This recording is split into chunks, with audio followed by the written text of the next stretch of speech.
just after 10. I'm Michael Wallace. I'm from QUT. Welcome to our webinar this morning. So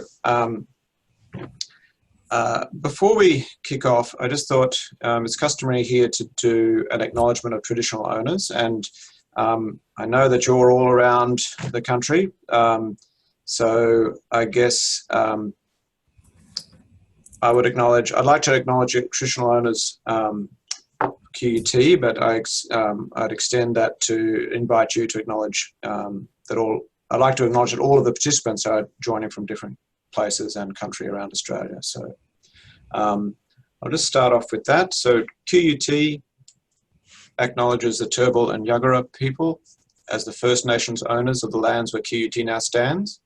We pay respects to their elders, laws, customs, and creation spirits. We recognise that these lands have always been places of teaching, research, and learning. QUT acknowledges the important role Aboriginal and Torres Strait Islander people play within the QUT community. Okay, so welcome everyone.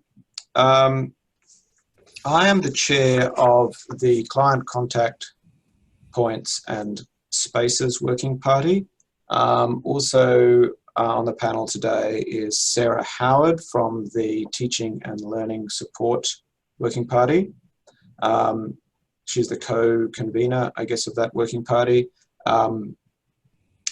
Catherine Hay, who is the outgoing convener of the Teaching and Learning Support Working Party, is unfortunately not able to be with us today. But I would like to thank both Catherine Hay and Julie Aslett for all the work that they've done. Julie was a convener of the Client Contact Points Working Party before me, and a lot of the work that took place to get this webinar organised and get us to the point where we're at today was done by Julie and Catherine, as well as by many others. And I'd just like to thank them for that. So I think this is a great topic. It's a very important topic for us as our services evolve, both in terms of client support and teaching services, teaching support. It's a very important question for our institutions as a whole. So I'm sure we're going to have interesting presentations and hopefully great conversation today. I guess this is a webinar, not a normal Zoom meeting, so I believe, from what I understand, panelists are really only able to speak. If you have questions, when you have questions, I would invite you to jump on chat and ask questions through there. I think the general idea is that we'll have presentations followed by questions. I'll sort of leave it up to panelists if they want to follow the chat and respond as questions come through. But Sarah has kindly offered to be monitoring chat as we go through, and she may be jumping in to, I guess, relay the questions to the presenters at the end of their presentations. So I just would remind everyone that this session's being recorded. That's a QLOC policy for this, and so just be aware of that. And without further ado, I'd like to hand over to our first presenter, who is Jane from UNE.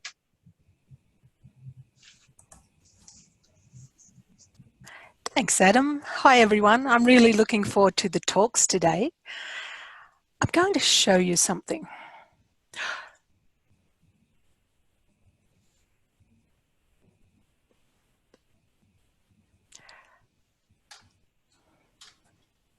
Little juggling going on. Can everyone see the picture of the hand with the phone? Yes. If you have a mobile device, get it out of your bag, out of your drawer, it's okay to use it in my session. In fact, it's almost compulsory. So if you can reach your mobile device, go for it. You can also go to menti.com and input the code on a browser.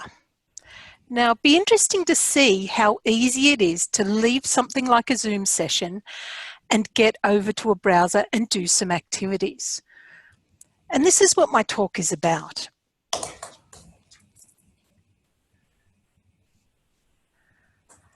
I'm in Armidale. I've been a student at UNE 4 times, and now I work here, so I feel like I've hit the jackpot.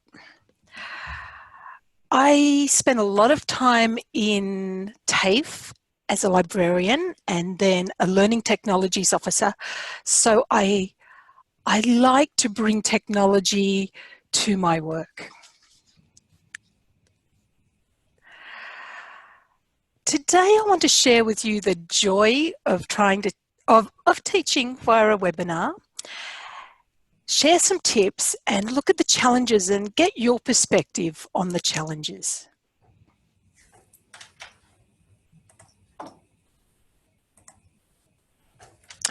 The Menti code. Did anyone get the Menti code? I will flick back for a moment. I think we found our first challenge, going too fast. 56, 94, 32. Thanks, Jane. Thanks. If someone will put that in the chat, that'd be great. Done. Great. Moving back where we were. Why did we want to teach something complicated like EndNote on something complicated like a webinar? We are mostly an online university. All students are taking online units, and a little over 80% are totally online. They might come here for intensive schools.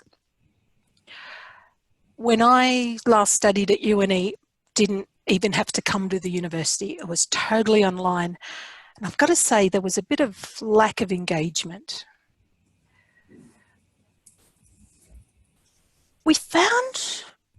We were running information literacy sessions via webinar. And what we found was students wanted more. They were saying, why isn't EndNote online? And we thought, whoa, that's going to be complicated, but let's give it a go.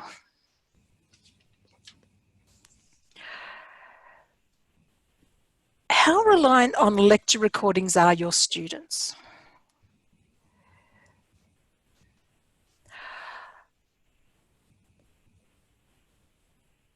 I find with so many off-campus students, they're relying very much on the recordings.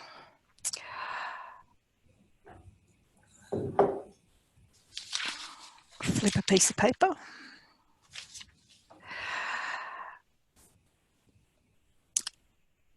This is what I want to say. If you've run your own webinar meetings or trainings, you'll know the pitfalls of sharing the wrong screen, giving out the wrong URL for the event, or forgetting to book a quiet room. So preparation is king.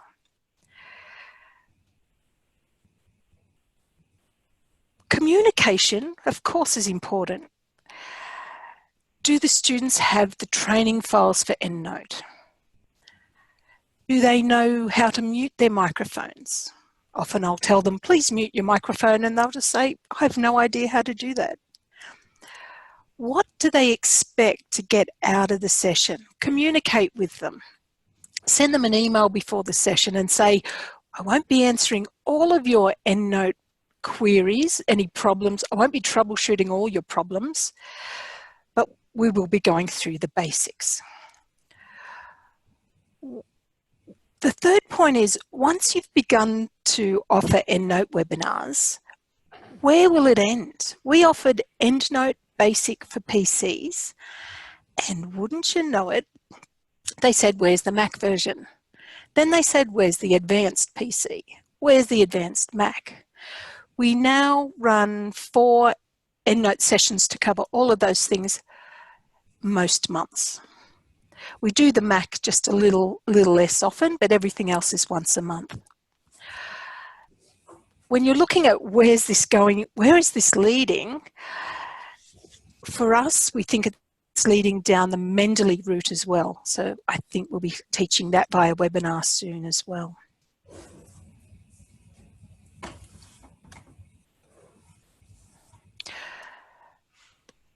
As part of my preparation, I put cheat sheets on the wall. I have them up today.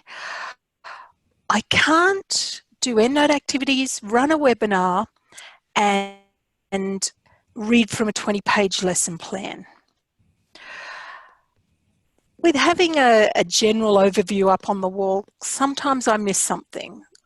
I have been pulled up and told, you forgot to show us how to create groups. And I go back and I get it in.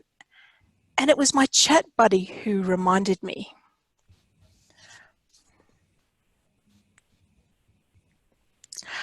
A chat buddy is a must. For our information literacy sessions run by webinar, we don't have a chat buddy. The sessions are 20 minutes, nothing much can go wrong. However, for a 90-minute or 120-minute session, such as an EndNote session, you're going to get as tired as the participants. And you want someone to pull you up if you start running away at great speed. You want someone to slow you down, speed you up, or go over something again. So you need someone who's a conduit between you and the students. Twice last week, I used my chat buddies as gophers. I'd left a couple of things on my desk for one of the sessions, and another time my mouse stopped working. So it saved my life. I've seen some people using the question mark symbol. That's fantastic. And I've got question opportunity coming up in a moment. One of my tips is I've made manila folders for every session and laminated a checklist. And because it's laminated, I can use my whiteboard texter on it and rub it off after the session, start again next month. I have a copy of this that you can get at the end. One of my colleagues said, don't forget, we usually sign up with our Hotmail or Gmail, our personal email, and we see the emails that the students are getting. Are they getting a proper reminder? Are they getting surveyed afterwards? Are they getting sent links that let them watch a video of what's in the session?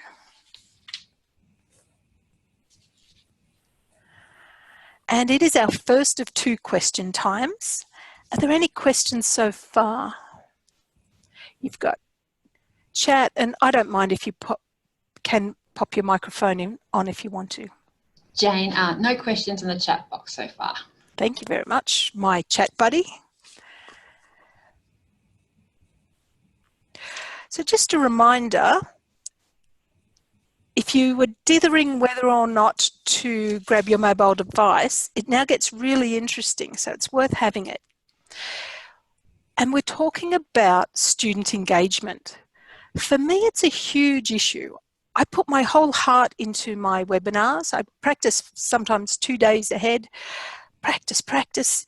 I try everything. I try throwing interesting questions at them, such as an open-ended questions like, which referencing system are you using? I asked that question last week. Stony silence. They wouldn't turn on their microphones. They wouldn't put it in the chat. I think they were off maybe bathing the dog or something. I wonder, is this the Echo 360 generation? Do they want to be passive learners? So I'm putting it to you on your mobile device or in another browser. How can I engage my students? How can I get them to do the activities and participate in the webinar? What are some of the things, what are some of the tips you can give me? I'll give you a little while to think about it and to get your fingers going. Love it. And they can do things in groups. In Zoom, you've usually got breakout rooms. That might be a good thing. Certificate, I like it. I do mark attendance. I print out my attendance beforehand and tick off the names. And we have something called the New England Award, and students get points for coming to our sessions. Make it personal. That's great. I do that in my information literacy. I find out what assignment they're doing. Clear questions, and that is something I haven't quite mastered. I'm really working on what I ask the students. Yeah, and I haven't used the Zoom whiteboard in my sessions. I feel like I'm got screens everywhere and I'm multitasking, but maybe someone like my chat buddy could be running a little whiteboard for me. And the flipped classroom approach. That's where we started when we started offering EndNote online. I sent a very long email saying, I really want you to have Google Chrome, EndNote X8 at that time, and the training files and Microsoft Word. And then I gave them that a week ahead, and then a day or two ahead. Have you got those things? But I could give them an actual activity. So I'm thinking something like, let's all import this PDF into EndNote. And I used to have a colleague at TAFE, he was the master of webinars, and he had this thing, and it went along these lines. Put your answer in the chat. So I might say, import this PDF into EndNote, and when you do, you'll find out the URL DOI, for example.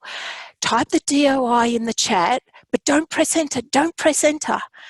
And when everyone's ready, you go, press enter, and we all compare results. So I can put them on the spot, make it competitive so they get excited. I'm hoping someone will capture these for me. So I'll leave it there for 10 seconds, hoping someone will capture. Actually, I'm using the Mentimeter software, and I should have a record of that I can look back on, and I can get all those tips from you. What about another question? How are you feeling about running EndNote webinars? So if you have your device, you can tell me, are you ready for it? Or if you don't use EndNote, if you use Mendeley, Zotero or something, are you ready to make the move? I'd love to hear, have you already made the move? How are you finding it?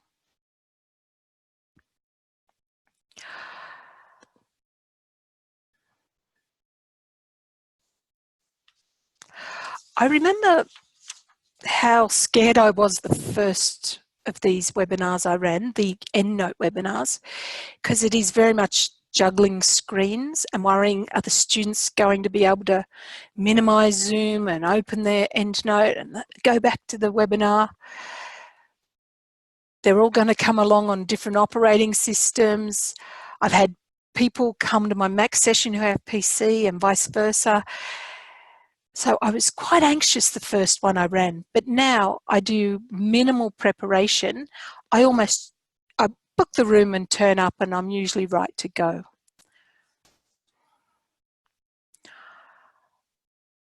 I'm loving this picture. We have one more question coming up. I'm moving on. So what would you need to feel that you're ready to do this, or that you're ready to do it well? Do you need a person? Do you need some software or hardware? Do you need some practice? Time and practice. I was just thinking.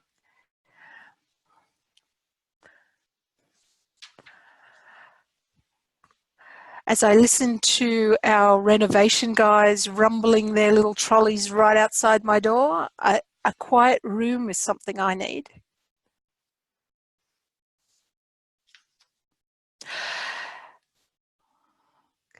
Now, someone's mentioned Mentimeter, and I'm using the free version where you get to ask 3 interactive questions, and this is the 3rd.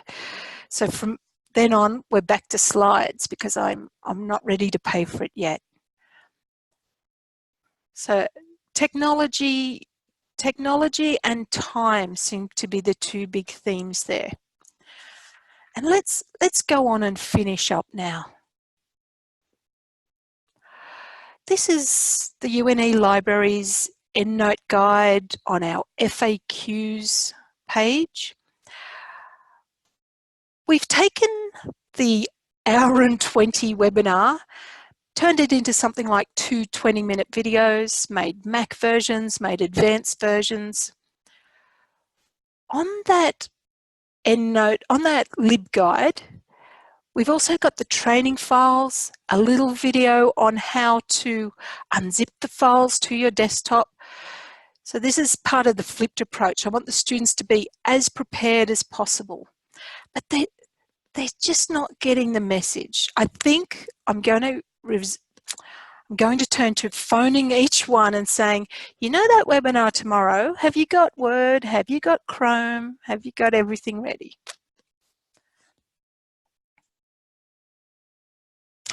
I have made an infographic. I don't expect you to read any of that right now. I've got a takeaway copy of it for you. I'll have that in a moment. I'm going to get that ready right now.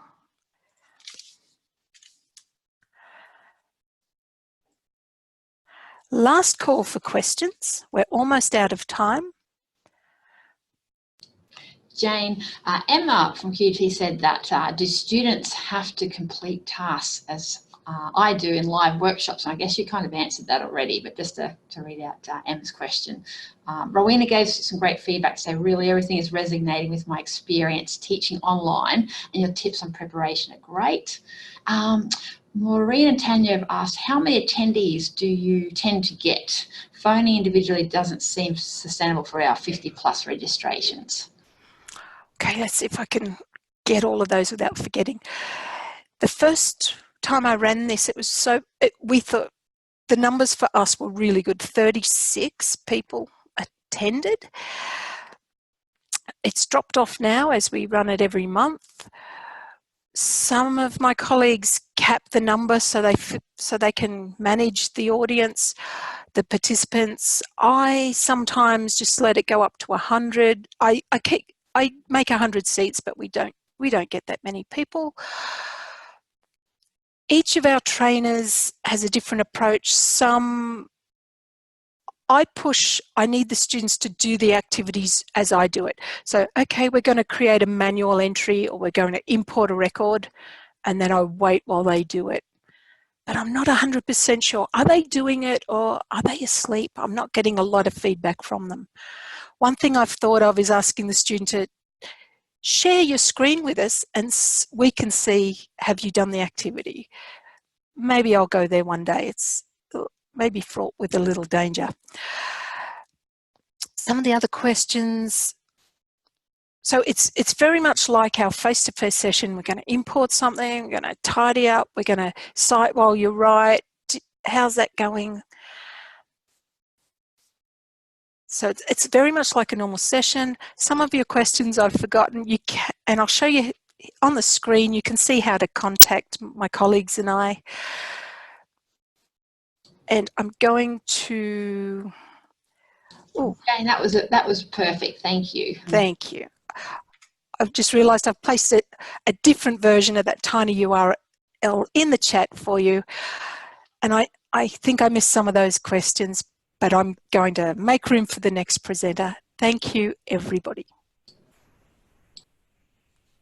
Thank you, Jane. I mean, I think we may have time at the end for questions as well. So really appreciate your sticking to time. It's great. So our next presenter is Karen from USC. So without further ado, over to Karen.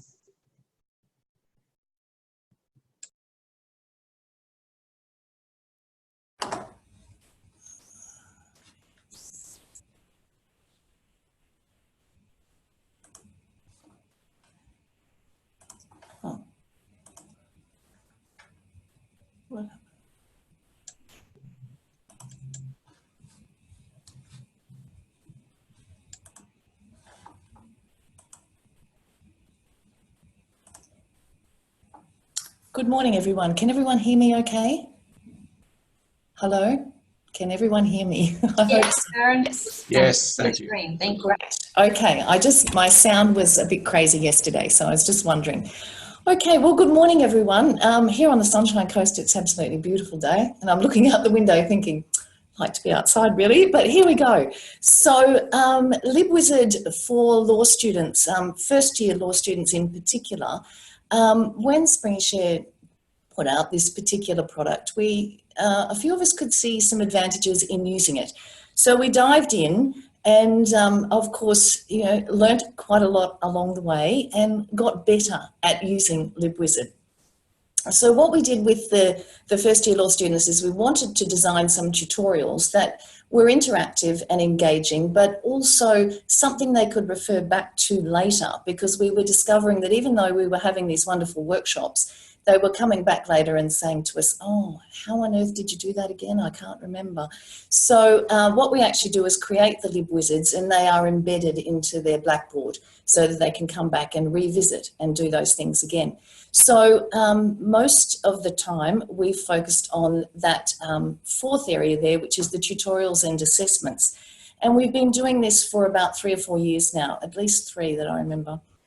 So when we start, you can see there on the screen, I've got tutorials and assessments, and selecting create new is how you start. There is a couple of options there. You can embed your tutorial into a web page or use the standalone. Now, most of the time, we found it quite convenient to use the standalone, and then you're generating a URL which you can then use to embed in the Blackboard, and that seems to be a better way for us at this point.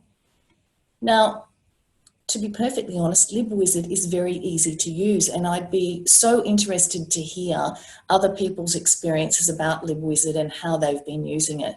But basically, it's fairly simple, and I'm just going to run through and give you some examples of how we've used the LibWizard for law, and a few little hints and tips that I learnt through hard work more than anything. And I'm thinking, I need to share some of them with you so you don't make the same mistakes as I did.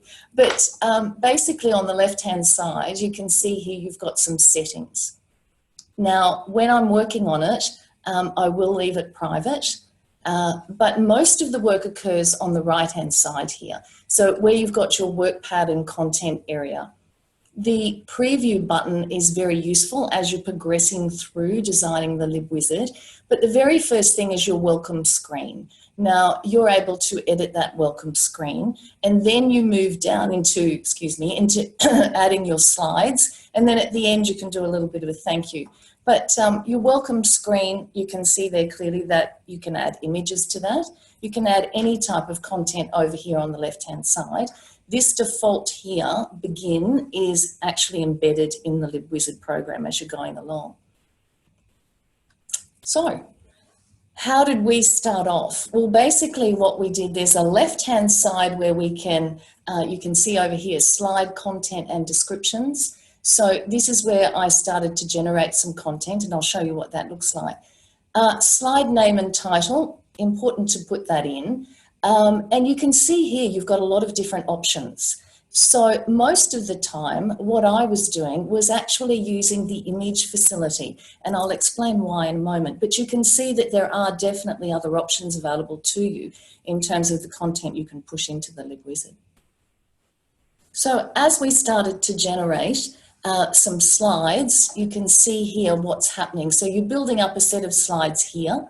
Your welcome screen is there. You can go in and preview at any time. And if you decide as you're doing your LibWizard and your different slides, you actually want to relocate and move things a little bit, all of these have the facility to drop and drag. And of course, you can edit as you're going. So it's very user-friendly. And we found that the students interact with it very easily.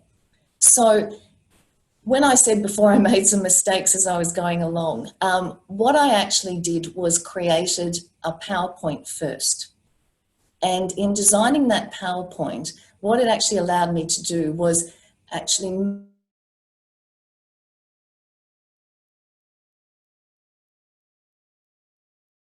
make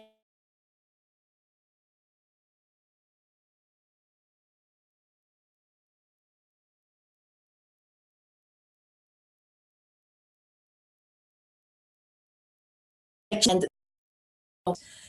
you'll notice there that have your images in a file ready to go. So what I actually did was I created my PowerPoint, saved it, and then I actually saved every image, each slide in the PowerPoint as JPEG. So then it was very easy for me to push those slides into the LibWizard tutorial. And then as I was going along over here on the left, I started to create either the content that I wanted them to read or some questions or some actions that I wanted them to perform. So basically you can put your content over here. You could put questions into here as well. But most of the time I will use the left-hand side for information and questions that the students would follow. Now the students find it very easy. There's nothing too technical about using this. And you'll notice over here on this slide that I actually asked them to do something using some of the law databases and then to actually insert their answer into there. You'll notice it says required.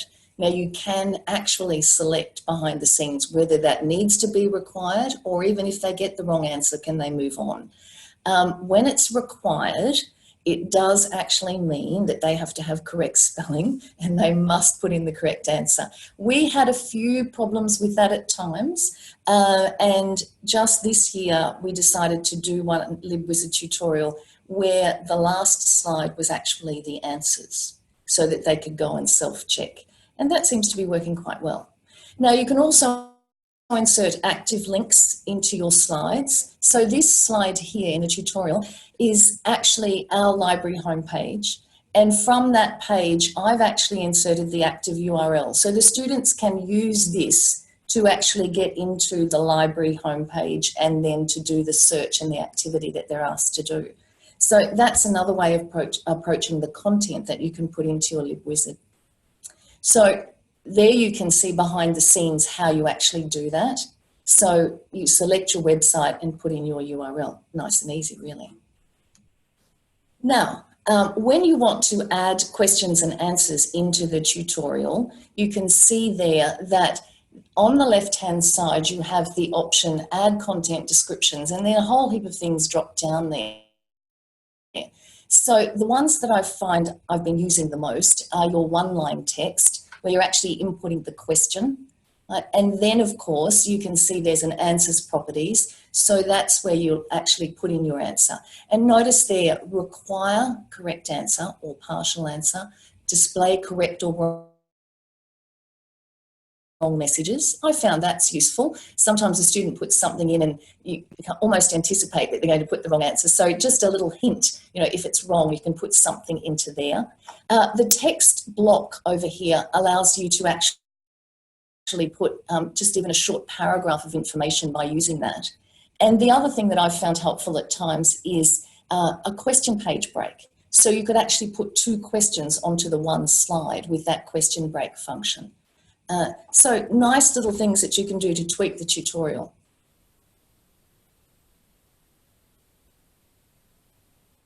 We have used this grading. We have actually indicated the option for them to do the tutorial again if they wish to, and we find a lot of students take up that option. Now, I know this slide is full of content, but basically, there's some little hints and tips that I've actually used with the LibWizard. And some of those I've learnt through trial and error. And you'll notice here I've said saving the PowerPoint, each slide as a separate JPEG file seemed to work very well for me. Test running your tutorial is always a great thing, just to make sure that everything's going well. And of course, once you've finished and you're happy, I would give the URL to the academic, the Foundations of Law academic, and the URL would be put into Blackboard for them. Now, the other thing here is I've just put this slide here because instead of all the words from the last one, actually just showing you the flow, the workflow that I've found is very helpful for generating these. We've had lots of wonderful feedback from the law students about doing the tutorials, so we will continue to do them. But we've also been using this in conjunction with the flipped classroom approach. So we're finding that we keep tweaking and changing, but it's certainly been very helpful for us. Yes. Now, you can use the little videos. I put that link up there for you if you'd like to actually go through that. I'm very happy to hear from other people about what their experiences are, and love to hear some questions.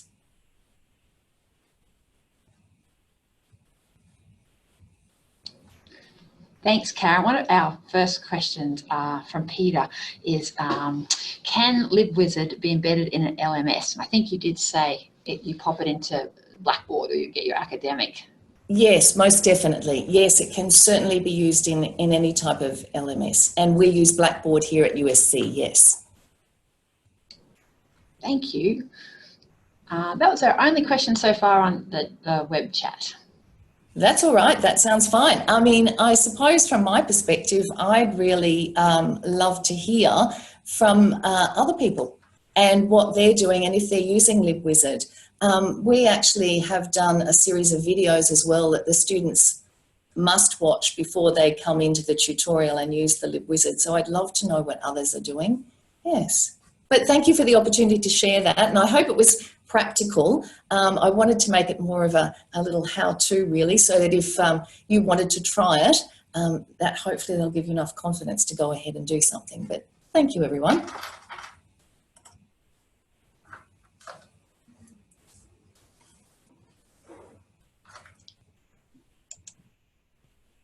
Okay, thank you, Karen. It was very interesting.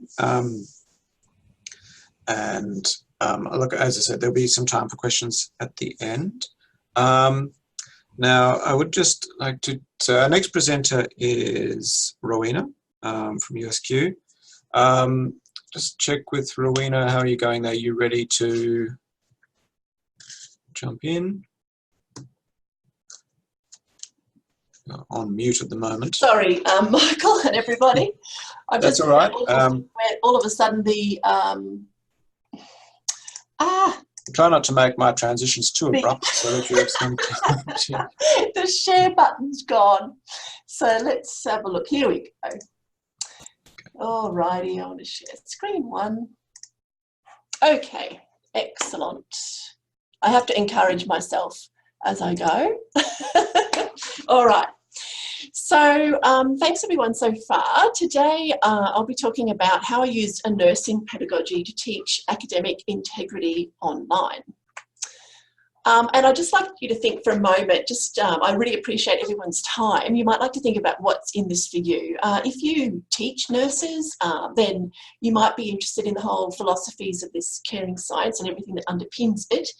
If not, you might want to listen from the point of view of how could I use the things that in the disciplines that I support, the teaching practices and philosophies, to instill in the students not only library skills, but also the professional attributes and characteristics that they'll need to go on successfully.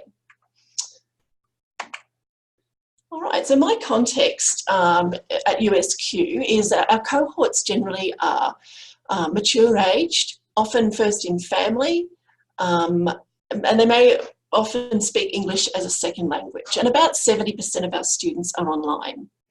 Within nursing, a lot of our students are advanced entry students, which means they've done a TAFE qualification or something similar, and they then don't have to do one of the first year of university.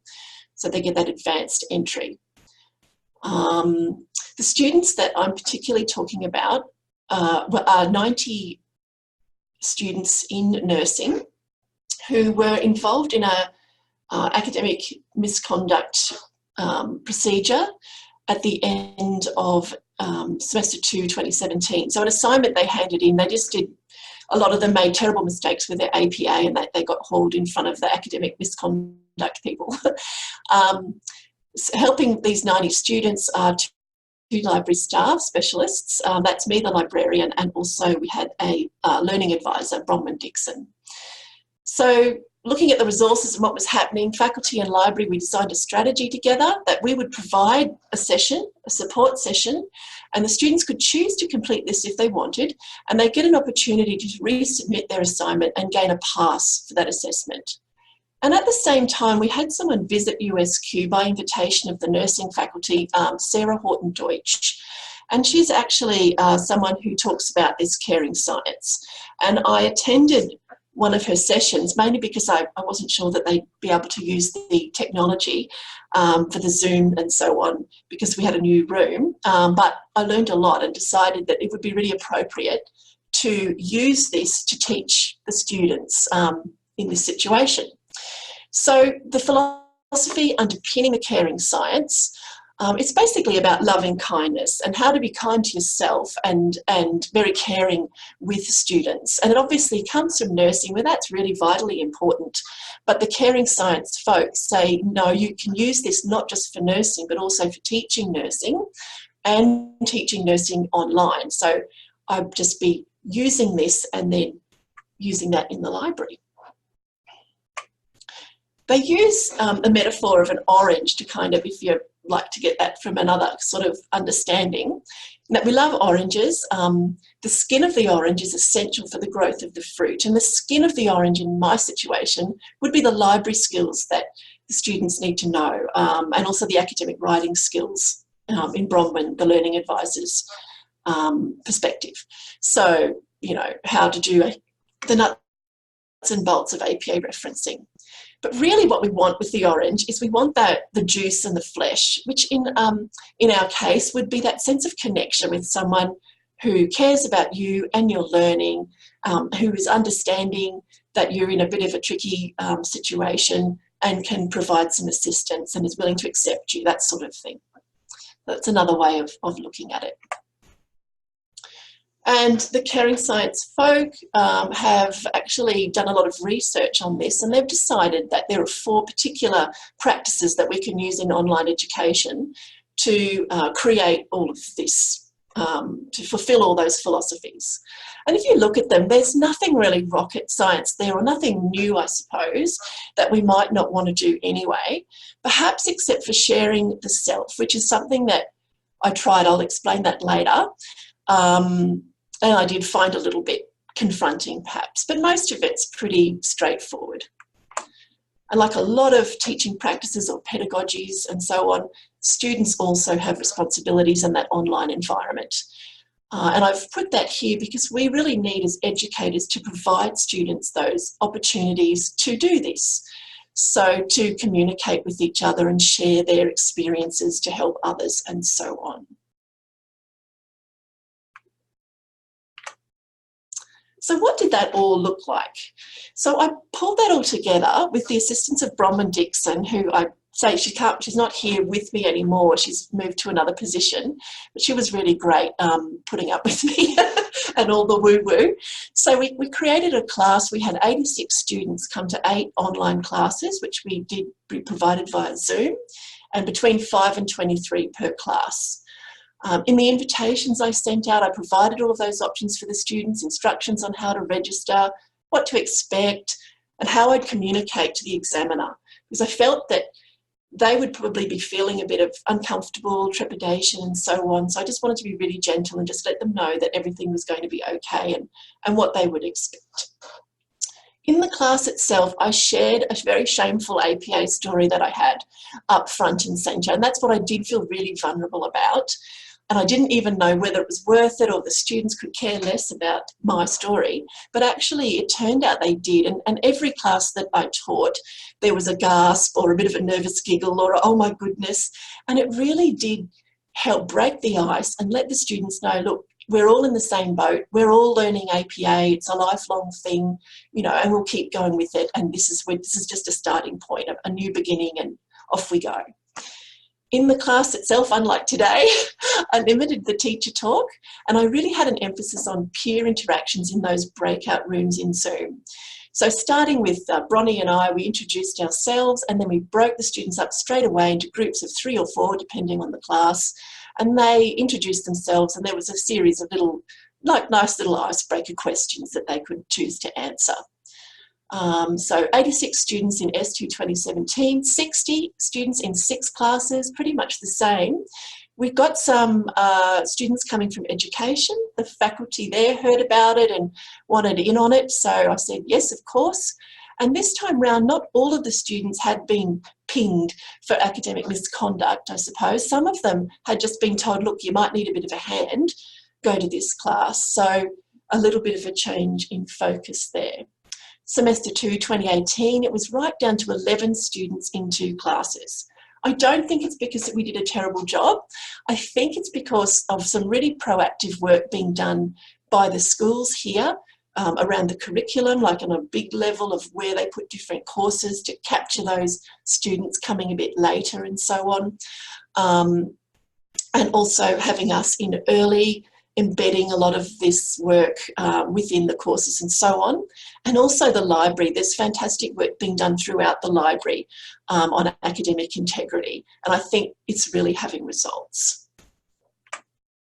So feedback was good. In fact, it was rather excellent. And it was interesting that a lot of the students really appreciated that sense of connection. So they did that whole thing about caring science and the connection and the orange. It really came true in this instance. So they loved talking with other students. They loved talking with us. They had a really good time, lost their fear of referencing overall, I hope. And some of them did. There was a little bit of constructive criticism or feedback that they would have liked more time, and I acted on that straight away and simplified things so that we could provide more time at the beginning of the meeting and also to do the exercises. Academics also gave me excellent feedback. They gave me constructive feedback as well. I haven't put around the timing, which I acted on straight away. But generally, they also got that feeling of the warmth and the collaboration that sort of, I think, characterised the classes. That was what I was aiming for, and so on. The academics that attended those first 2 comments, I had a nursing academic and I think the second was an education academic. So some of them snuck in because I think, I don't know whether I was a new quality and they just wanted to see what I was doing or what, but that was fine. And also some feedback I got via email towards the bottom that the students were greatly improved in their writing, and that particularly in that first one when it was all those academic misconducts, that the vast majority of students who resubmitted their work did manage to get a pass, which was really awesome and a testament to them too, because they would have been really stressed, and to pull themselves up in that circumstance is fantastic. Carrying on with the caring science, so what did we learn? What do we need to know more about, and where do we go from here? This is a slide I actually used in my classes, and we had a discussion on, okay, we've got to this point, but we're not at the end of the journey. How are we going to keep going? Where can you get help? And so on. And I sort of applied that to myself as well.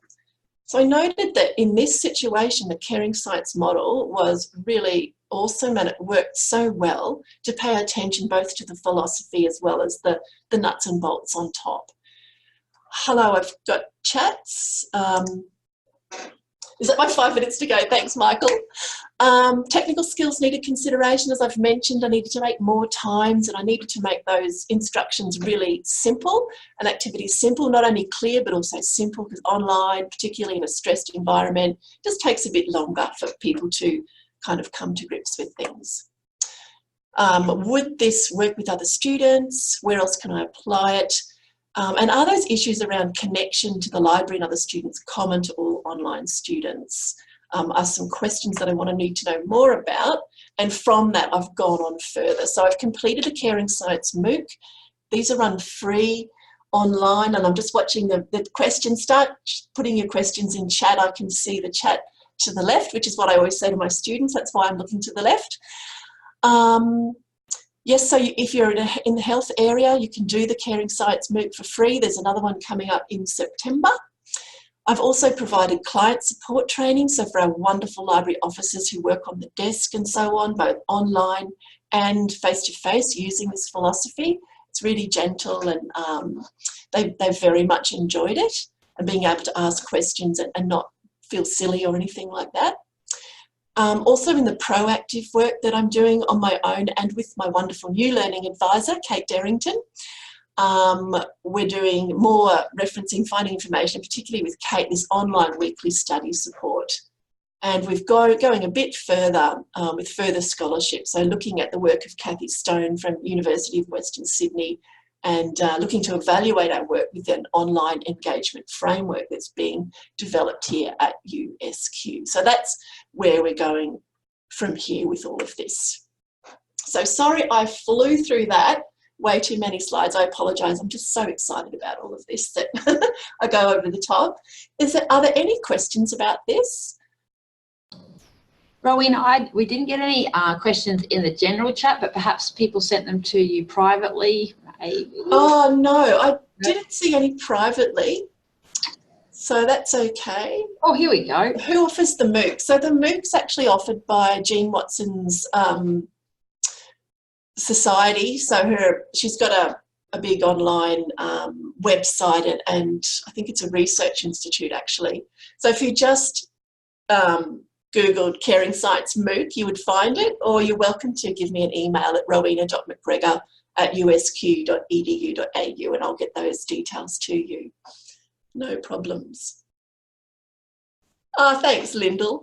That's wonderful. Lyndall's my chat buddy today. She's one of my lovely colleagues here at USQ. All right. Okay, well, thank you very much, everyone, for listening. And that was really great to do that. Let's see if I can unshare my screen. I always lose all the little Zoom things. Here we go.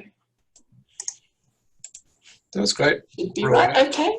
Thank you. I mean, I would be interested, I guess, from the perspective of our,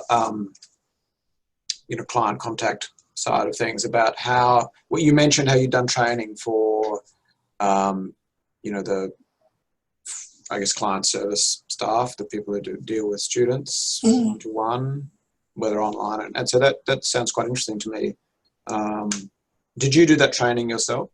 I did. I provided it here via Zoom, and we have a situation where I think some of our support staff are a bit nervous and they have a lot of trepidation about answering referencing questions. So, yeah, like the students, they do feel a bit of stress and a bit of pressure, and they really want to provide excellent service, but they haven't always felt like they were perhaps up to scratch. And so this approach with teaching is really good for basically like building their confidence. And that creating that safe space where they can just share where they're at and then we can move forward. Whereas if, I don't know, in other situations where people feel a bit nervous or whatever, that never goes away really. So I think it's been a really good sort of philosophy to come from in that sort of situation. Okay. Yeah. Thank you. That was great. Our next presenter is Tom. So Thomas Mullins from QUT is presenting on best practice using Blackboard, Collaborate, Ultra to teach online classes. And then Tom now. Okay, over to you, Tom. So Rowena, could you just stop sharing? Oh, sorry, I thought I had. MIDI controls. You've got it now? Yes, I believe so. Yeah, you do. I've got to figure out how to share my screen. And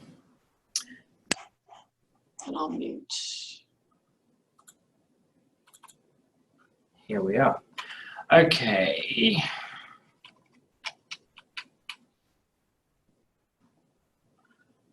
All right. Still trying to figure out where the chat has disappeared now that I'm sharing my screen.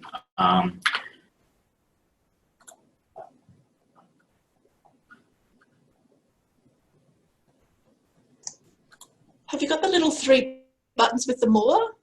Sometimes it hides underneath those. I can't see. Aha. Oh. Okay, I'm just gonna. What I wanted to do was just drop this in the chat right there, and I'll try that again. Okay, so thanks everyone. Now, as Michael said, I'm talking about best practice using Blackboard Collaborate Ultra to teach online lessons, which I believe earns me the most unimaginative presentation name award. So just to give everyone a little bit of context, at the beginning of every semester, QUT Library hosts several introductory classes designed to help students get acquainted with the library and the practice of research and referencing. And we hold these classes over several weeks, over several days, with several classes a week.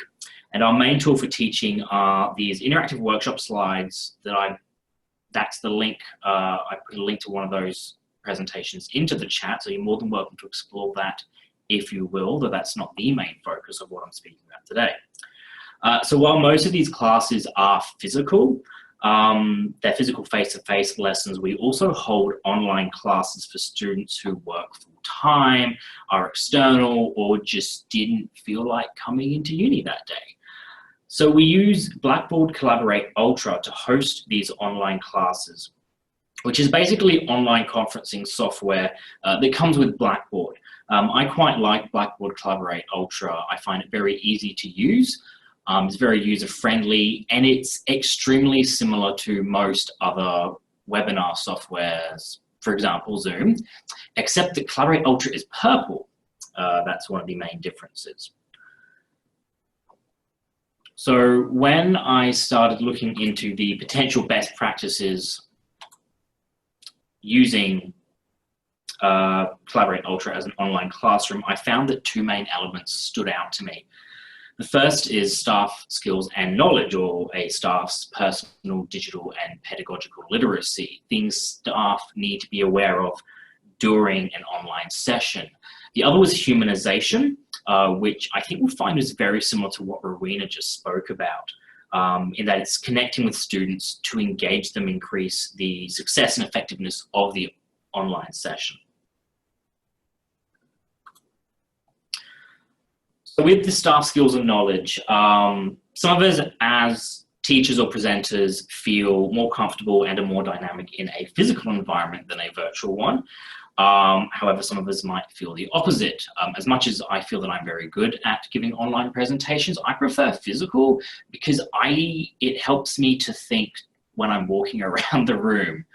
Literally, I walk around a lot. It helps me think. So I feel my performance is better in a physical environment. So it's important to know our personal strengths, weaknesses, and our preferences in regards to teaching online. One big thing to consider is if you will need a backup moderator to assist you. In Collaborate Ultra, a backup moderator or a second or a chat buddy, and we've been calling it today, they can use the text chat function of Collaborate to field questions or technology problems that students might be experiencing. You do also need to be prepared to deal with some tech issues yourself though. With Collaborate Ultra specifically, from my own experiences, the choice of internet browser is one of the most common causes of problems. Internet Explorer seems to really hate Collaborate Ultra, especially the screen sharing function, so I wouldn't recommend ever using it. Chrome isn't bad, except that it can run into some random issues like screen sharing won't work, or the microphone won't turn on, or it doesn't have the correct permissions to access what you're trying to show the students, but those are rare. The most reliable browser for using Collaborate Ultra is Firefox, and if you have students saying they can't see or hear or are having trouble accessing the session itself, telling them to change browsers will solve their issues about 90% of the time. Ideally, those students are prepared for the online environment. They spend most of their time online. They are technologically fluent. They're already familiar with specific lesson technology, or they can at least adapt by quickly self-solving their own problems. But as a presenter, we still need to be prepared for students of all tech literacy levels. Web etiquette is something that both staff and students should learn when using web conferencing. Good web etiquette improves effective communication. like understanding how different microphones work and will sound to the listener. So consider your choice of microphone.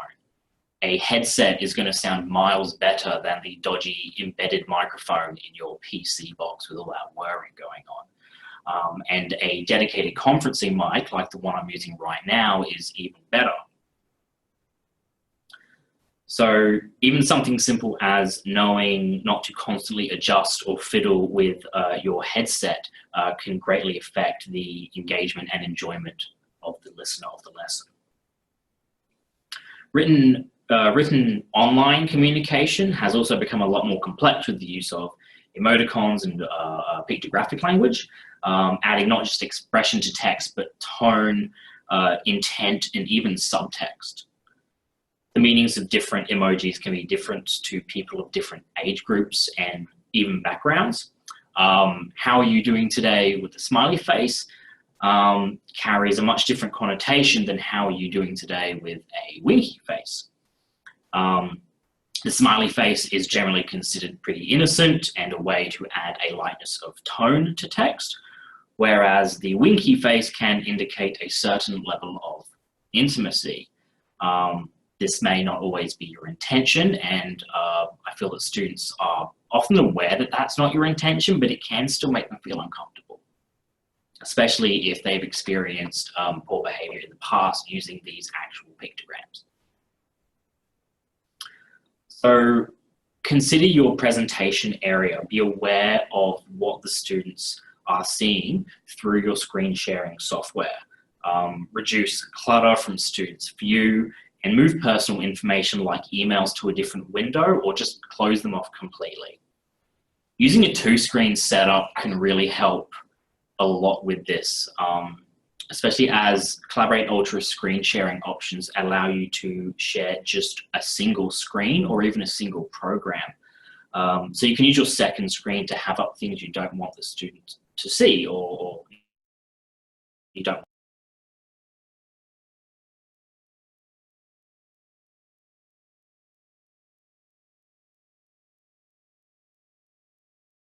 have impressions or visual cues.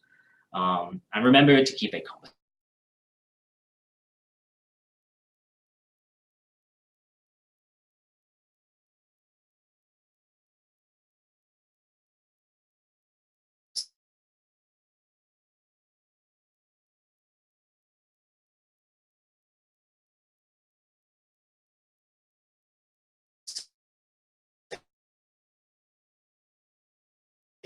Students are sitting by themselves and even we need to decide which are going to be the most effective to teach in an online environment. This will likely depend on the content that you're teaching, the expected audience and what other external tools you might be using. At QT Library, we use the online interactive slides that I've shared in the chat.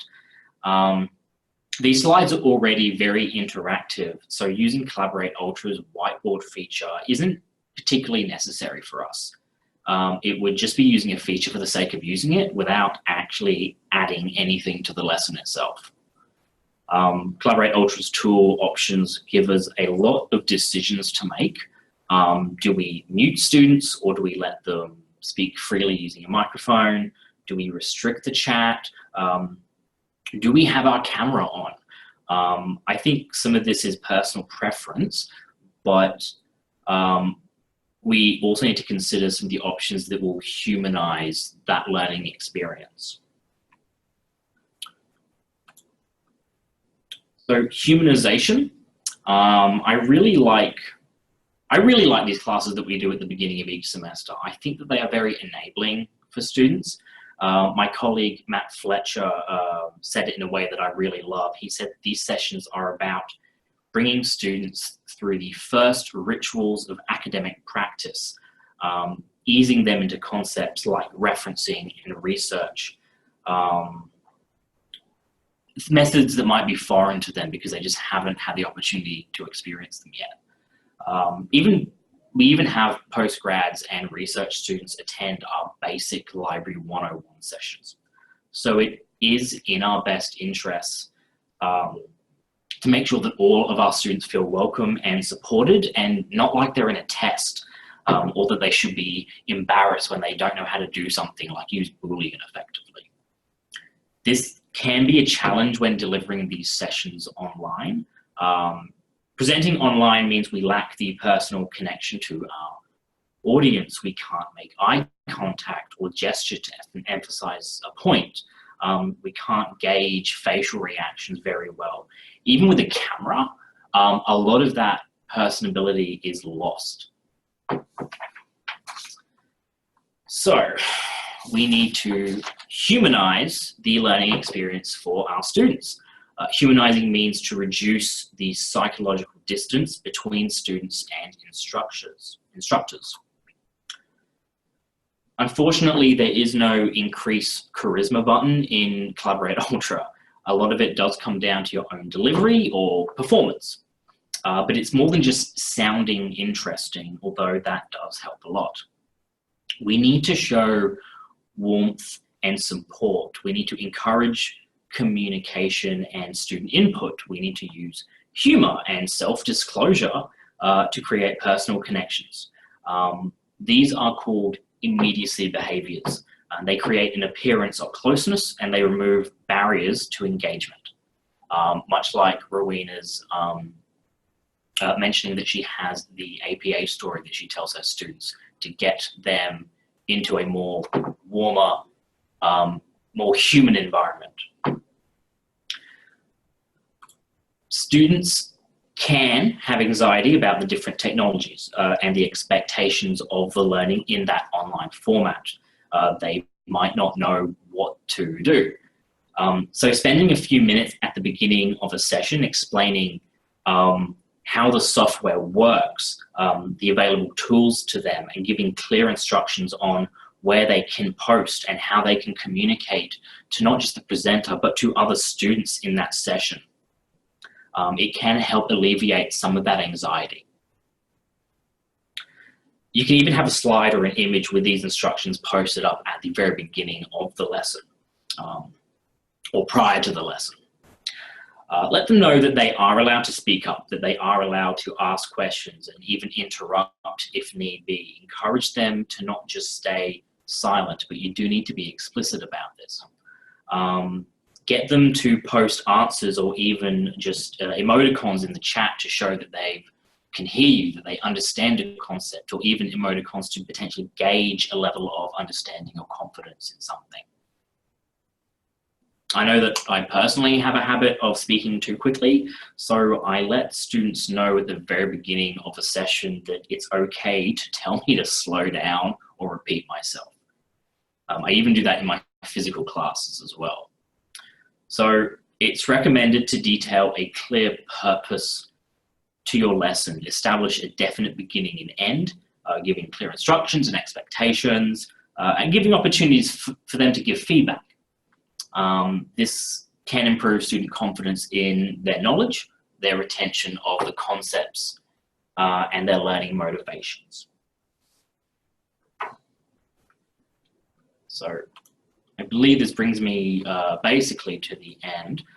So humanizing does come from behavioral practices, but are also influenced by the teacher's readiness in preparing for the lesson. And the personal skills and the knowledge that a teacher brings into the session themselves. So know what you're good at, what you need to focus on during the lesson. Use good web etiquette and the tools of the, and use tools of the software that will complement and serve a purpose to your lesson. Use immediacy behaviors to create a human connection. Make sure that the students understand what is going on and what they're allowed to do and how they can actually do it. And most importantly, when using Blackboard Collaborate, is make sure that your mic is unmuted. Otherwise, and I do speak from experience, you may end up having some very embarrassing calls to the IT department. So yes, I'm more than happy to answer any questions that we have. Hi, Tom. We don't have any questions yet on the chat. We've got a bit of time to No worries. put one in.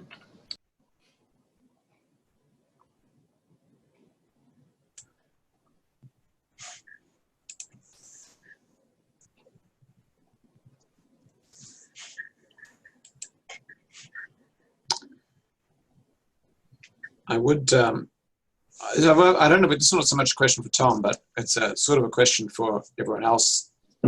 There was, Tom used, I would like to thank Tom for teaching me a new word, which he didn't actually, it was on one of his slides, was a verb to stand.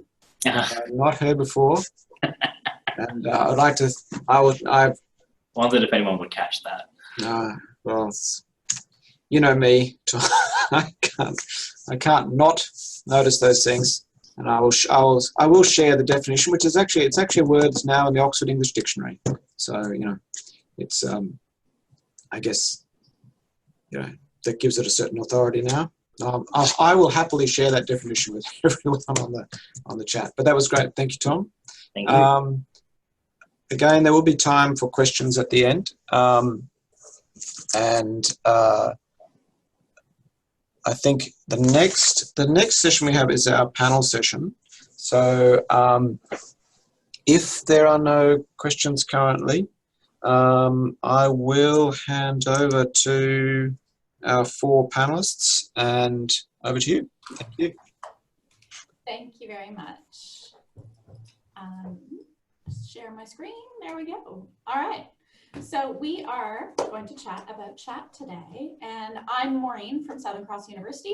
With me here is Tanya, and we've got Julie from Griffith and Megan from QUT joining us. So our plan today is just I'm going to pose some questions to our different panel members and give them an opportunity to speak from their perspective at their unis about their chat system.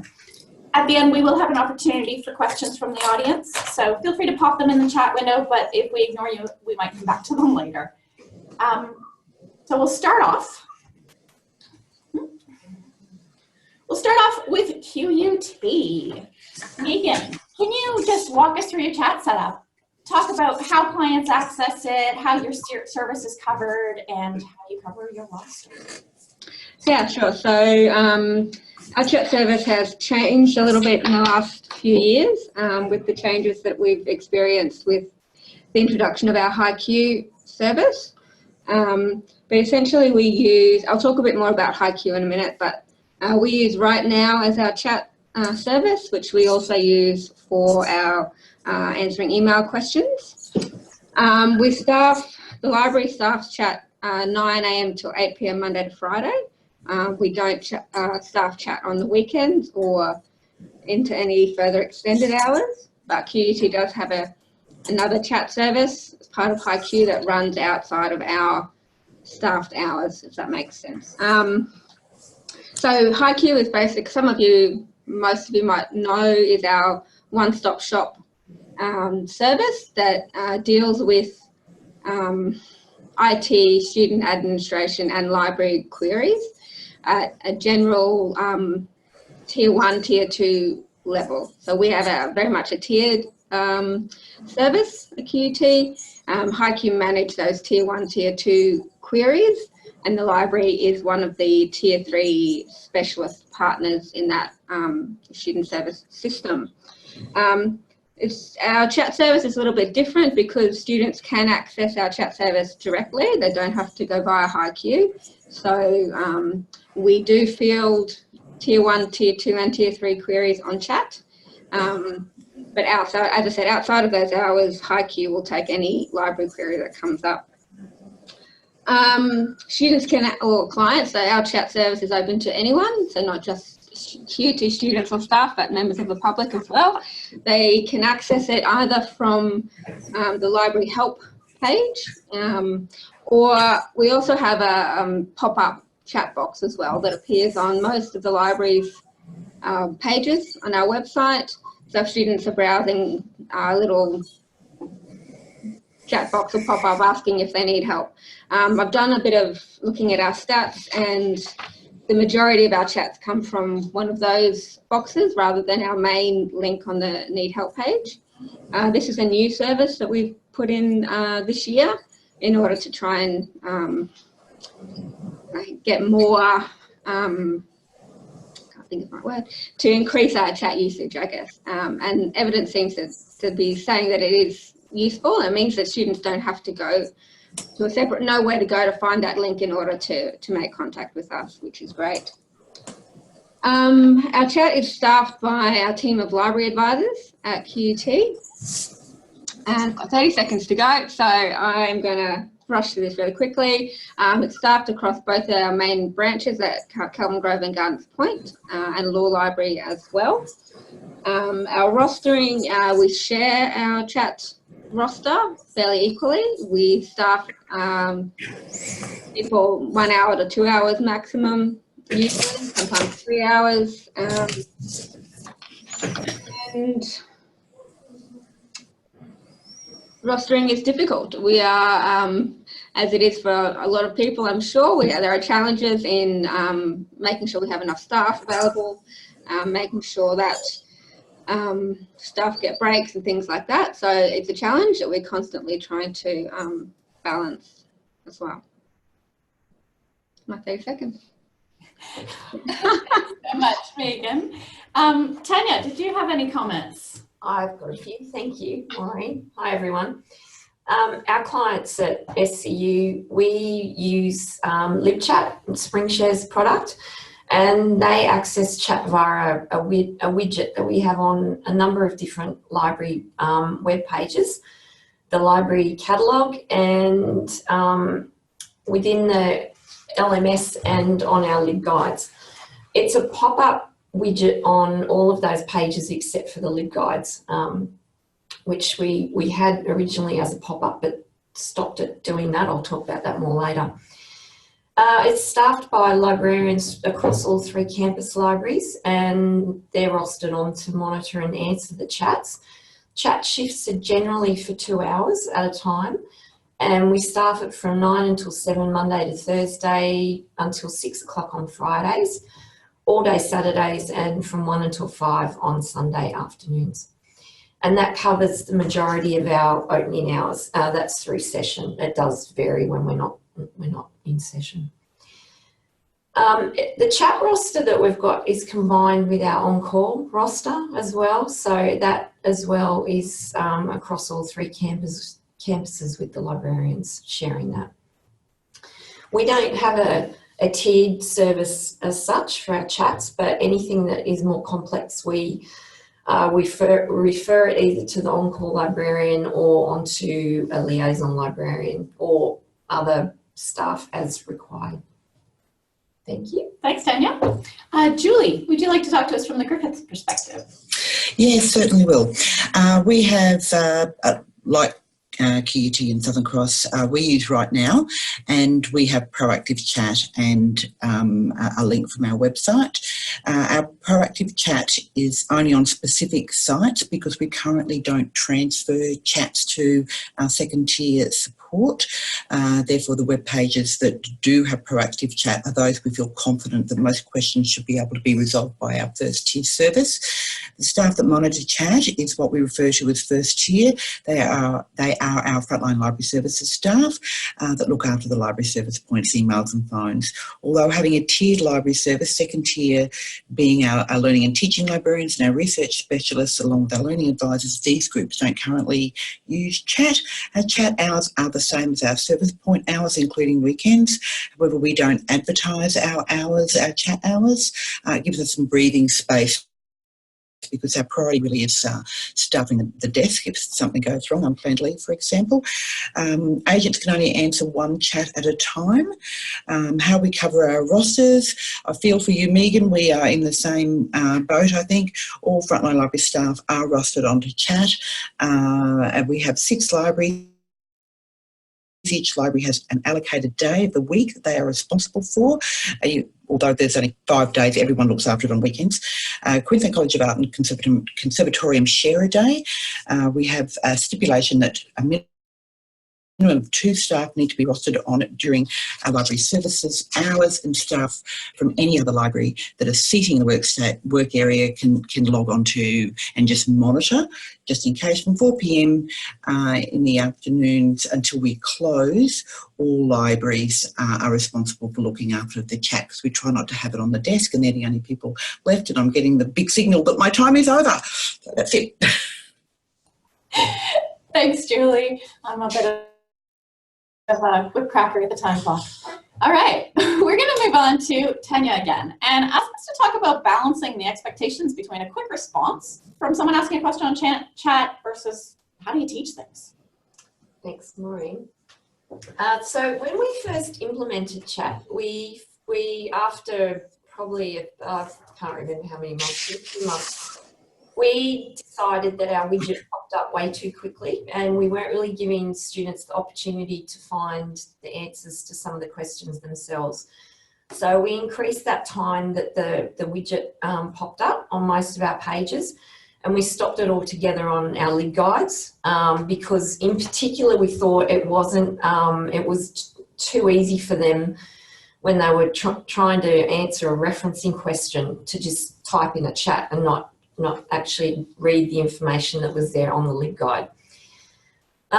So what we of course also discovered fairly quickly was that quick answers are expected when you're on chat, but we also try to teach students skills as we answer them, knowing that this could be our only opportunity for teachable moments with these students, particularly those that are online, which we have a huge cohort of at SCU. So the best way that we thought we could demonstrate what we try to do here at SCU in teaching students skills as we answer them is to demonstrate one of our chat transcripts. Maureen, would you like to help me? Absolutely. Ding! Incoming chat. Hi, would I be able to book an appointment with a librarian? Hi, you can make an appointment via this link. Or you can ask me some questions now if you like. Okay, perfect. It's for my assignment for written communication. I need some assistance on where to look. Okay, sure. I would try a library catalogue or a database such as ProQuest. And think about keywords to reflect your topic. What exactly do you want to know about written communication? Copy, paste, reading 8.2, calling it as it is, blah, blah, blah, blah, blah, blah, blah, blah. You can access the catalogue here. That's my reading. Copy, paste, assignment 3 is designed to develop your research, blah, blah, blah, blah, blah. And that's my assignment task. Okay, so what are your keywords so far? The keywords are asylum seekers, Australia.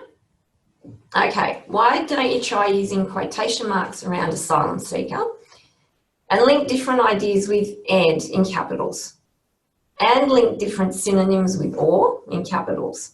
For example, asylum seekers, quotation marks, and Australia, blah, blah, blah. Okay. I suggest looking through the results and seeing if there's anything you feel is relevant. Thank you, really helps. So where would I do this search? I would say start at the catalogue and look at our LibGuides for your subject. Here is the link. And type the keywords in it with and or. You got it. Thank you. You're welcome. Feel free to pop back on if there are any further questions or issues. All the best. All right. Thank you. Thanks, Tanya. Julie, we've got you up next to answer this question. Thanks. Wouldn't it be wonderful if we could all just go blah, blah, blah, I think. I think the first thing is to stop thinking chat is always a channel used for a speedy, short response. Chat can be used more for convenience than speed. So I think we get very nervous when we get a chat sometimes. Chat responses usually aren't quick, and a chat channel can be an expensive channel to support. Sometimes we may need to question, is chat the best channel to continue an interaction? Should we also be setting expectations up front that asking reference questions may take a while to answer? Griffith has tried to deal with this by having canned responses, being able to copy and paste. They can help responding to commonly asked questions, setting expectations about how long it can take to find information. Answering students' reference question with with the exact information versus teaching them how they can obtain the information is tricky. I think I'm stating the obvious there. We always try to use an interaction with the student as an opportunity to show them how they can obtain the information themselves while trying to balance the student's perceived desire for a quick response. I think setting expectations can help you end the chat with, I'll say that again. I think setting expectations can help, and you can end the chat with sending them links for self-help. I'm hoping we implement screen sharing while chatting, as I believe that can certainly help, rather than sending them links for web pages, and I'd be interested to know if anybody does do screen sharing. That's it. Thank you, Julie. Thank you. Megan, can you talk to us about QT? A lot of what's already been covered by Julie and Tanya, I would agree with. It's a big challenge, I think. And no, we don't do screen sharing, Julie. We would like to be able to. I think it would save us a lot of time. Typing out a complicated explanation about how to reference something in particular is time consuming and challenging. If you could just show them how to do it, it would be much simpler. I think a big part of that is, as you say, setting expectations to the student, but also to the staff. I think we put a lot of pressure on ourselves to try and get the answer done really quickly, when I think it's okay to take your time in giving students the correct answer, and making sure the student is aware that you are still there. You're just spending some time looking for them, so making sure you keep coming back to them and saying, I'm still here, I'm just having a look. And I think, in my experience, students are happy enough to wait. They don't necessarily expect a quick answer for a question that's about how do I find this information. So I think that's part of it as well. But trying to find that sweet spot there, I think, is definitely a challenge that we're still working on, I think. Thanks, Megan. We'll move on to our third question, and I see some questions coming in the chat window, so I have marked them and we'll come back to those at the end. All right, this one's for you, Julie. Know if you meet your clients' needs, and what do you monitor QA? Thank you. How do you know you're meeting clients' needs? To be honest, I'm not sure you can, unless you specifically ask them, and then you're not too sure if they're answering honestly. So when it comes to a reference question, that certainly can be the case. However, this can also happen regardless of the channel you're using, but it's even harder with chat when you only are relying on the written word and no body language cues or voice are taken out of the equation. It's really difficult. I'm yet to see if the question, have I met your needs, works. That's the same as saying, do you understand, when you're standing at the service point and they just nod at you. If you have an anonymous chat, like we do, when you ask that question, you might get an honest answer. You may need to be prepared for that. At Griffith, we don't include a client survey at the end of the chat, and even if we did, it would all be too late if they rated us poorly, because our chats are anonymous. We've got no idea who we're talking to. But you could also ask if the client would be happy with a follow-up email or a phone call. We don't do that either. Because, as I said, we don't record the client's details. Follow-up questions by the client will hopefully give us some idea, but there's no guarantee. Gee, I'm sounding negative, aren't I? Sorry.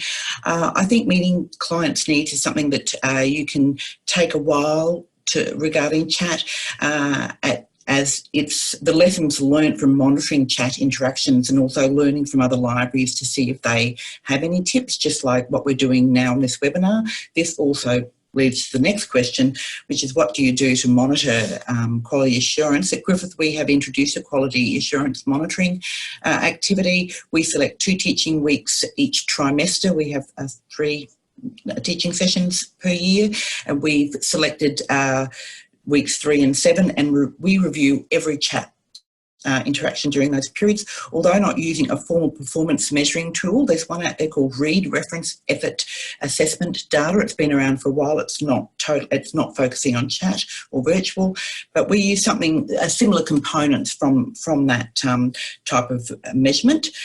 For example, greeting, chat endings, grammar, typing errors, agent knowledge and professionalism, positive language. We also look at speed of response, agent availability, abandonment rates, and so on and so forth.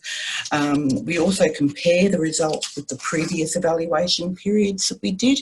From that, we have identified issues and also identified some outstanding staff providing excellent service. I think it's really important that we acknowledge the good as well as the opportunities for improvement. Areas of improvement, a lot of them are around the answering the reference question, identifying particular staff, and then seeing if we can work with them one-on-one. A question is, does everybody have to do chat? Maybe we find people that really chat isn't their forte, let's put it that way.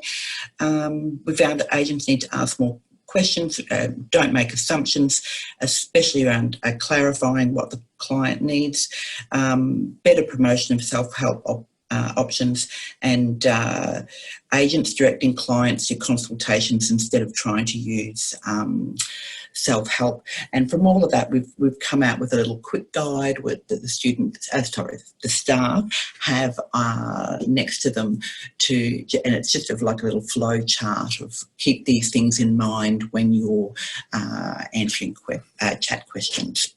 And that's it from me. Thanks, Julie. Megan, you're up next to talk to us about your QA. So as Julie said, I think it is very difficult for us to know exactly whether we are meeting an expectation. We have a pop-up feedback tool that pops up at the end of every chat that basically asks, how satisfied are you with the level of service you've received? How satisfied are you that the staff member has answered your query? And asking them how they found out about the service. So we get a very low response rate on that chat. I think it's about 14%. So not really much to kind of go by. And as we all know, generally you'll either get people who are very, very happy or people who are very unhappy. So you kind of miss on that middle ground. The majority is usually good, so we can give ourselves a bit of a pat on the back with that, but it's not necessarily, we don't know how accurate that actually is. In terms of quality assurance, we don't really have a formalised way of monitoring quality necessarily. We do look at chat transcripts and we do training, but I think there are ways that we can improve that as well, especially with lots of new staff coming on board, making sure that our service is consistent, that everyone is comfortable, and that we have some processes to follow as well. Thanks, Megan. And Tanya, what do we do at SCU? A little bit less than Julie and Megan do. We also have a pop-up box at the end of each chat. It has one question and it just says, how do you rate this chat, with emojis? So I think we could seriously consider adding some more questions that actually give us some more information. So that's a great idea. What we do with those, and like Megan said, you know, they either rate us as really good or really bad. And so we do go in and have a look at those and see if there are any opportunities for improvement, or occasionally we'll have the students' details, so we might try and get in touch with them as well and follow up that way. What we've also been doing this year is the librarians, when they put a stat in at the end of each chat and they record what category of chat, so we've got those predefined, what category that falls into, whether it's referencing, searching, a few other categories we've got there. And then we can go back and look at that and see if we have, you know, we're missing something that some learning tools that we could have available for students. And yeah, so we're going that way as well, just not looking at chat and trying to see how that's performing. But it's good for us to hear some other ideas from other libraries and what they're doing with, because we could be doing a lot more with our quality assurance of our chats. Thanks. I just went to unmute myself, but I'm unmuted. Thanks, Tanya. That's it for our official questions, but we just, one additional one that, just in case we missed anything that any of us wanted to highlight on. Julie or Megan, do you want to jump in and talk about, is there any other success, challenge, highlight, anything else you were burning desire to say about your chat service before we go to the Zoom chats? Julie? Nothing specific. I think it's interesting to find out that I think we're all in the same boat, and I think that rostering is can be an issue for many of us, and quality assurance is another issue. But it's good to see that we're all doing chat and we're all doing very similar ways around it too. So I think that's good. Megan? Nothing really extra to what we've already talked about. Staffing, so we double staff in the busy part of the day at QUT, but it's very hard to identify when something's going to be busy and when it's not. So oftentimes you have two people sitting on chat when you're getting nothing. So is that a good use of staff time? So that's an ongoing challenge that we have. And just being able to kind of put parameters around the service or defining what the service is for is a challenge as well. So thanks, Megan. Tanya, any other comments there? Or should we go to the Zoom questions? No. Okay. We have a question about managing the chat queue. What do you do when you have more than one chat at a time? Tanya, you want to be first on that one? What do we do when you have? Well, we have usually, and it depends on the person on chat and how many chats they're comfortable handling at the same time. That could be anywhere between 3 to, or if you're more in, you might go for 7, I think. We've also got the on-call librarian there. So usually at 3 chats, the on-call librarian will jump in on chat as well and handle the chats that come in after that. Julie, do you want to tell us about your queuing system? Yeah, sure. So we have the written rule that there must be 2 agents on chat. They can only take 1 chat at a time. Other staff should be monitoring a chat, and it's a round robin. So it just, the request keeps going around until somebody answers it. And I think, don't quote me, I think that's around 10 minutes or so that a chat can keep going around until it says, sorry, there's no agents. That's interesting. Julie, can someone take more than 1 in your system? Yes, it can. We use right now, but we chose not to. I think we may change that, but at the moment we're not at that point that we're getting that many chats that we need to do that. However, that may change depending on how many staff we have looking after it in the future. Okay, and Megan, anything about how you guys manage multiple chats? So as I said, we sometimes have 2 staff members on chat between 10 and 4 p.m. Generally, people will have 2 chat sessions at a time available. If people are really confident, they'll have 3. 3 used to be our standard, but we've taken that down to 2. For new staff or staff who aren't so confident, it's usually 1 chat at a time. And that's usually okay especially when we have 2 people on, because the system will pick one person then the next. It does sometimes cause issues if you've got a really long chat, the next person gets a 2-minute chat, and then the next one comes back to you, which is another complicated one. But we have the option to transfer chats between us as well, which we can do. We also use Microsoft Teams to ask for advice or ask for any input if you have a really tricky chat question, and we do refer on to liaison librarians or other staff if we need to, and take the query offline.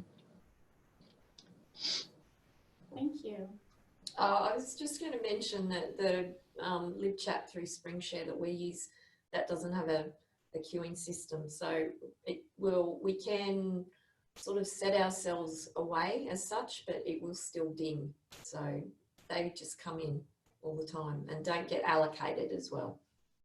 It's up to the user to pick them up and grab them.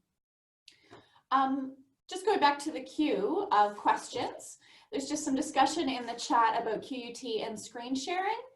And the question was, what software is QUT planning on using? And we've got a response that it's part of the Oracle Service Cloud suite of products called Oracle Co-Browse, in case anyone else was interested in that.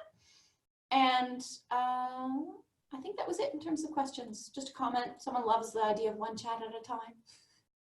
Sounds boring to me. Did I miss a question? There was a question for Julie. Julie, there we go. Would you consider sharing the flow chart you mentioned, the one staff have next to them when delivering the chat? Absolutely. Yeah. Where should we put that? That's a good question. Adam, if we pass that to you, can you distribute it to the participants today? Sure can. Thank you. Great. I'll send it to you, Adam. Okay, then I think that was pretty much it. We've just got, oh, hang on. Had our references slide. There you go. If you missed them, too late. Just a couple of further reading if anyone's interested, but that was it for this group.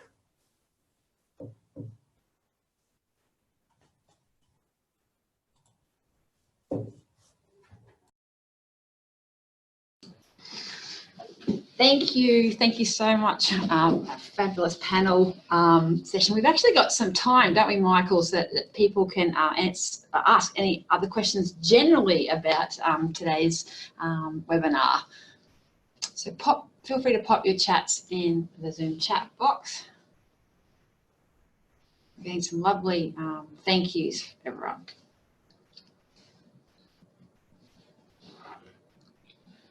While everybody's just thinking about some further questions, I'd just like to thank all of our presenters today, because I know how nerve-wracking it is to get prepared and to be in front of your peers. It's even though you're behind the screen, but it really is. So thank you so much to Jane, Karen, Rowena, Tom, Megan, Julie, Tanya, and Maureen. We really appreciate your time today to prepare and to do this for us.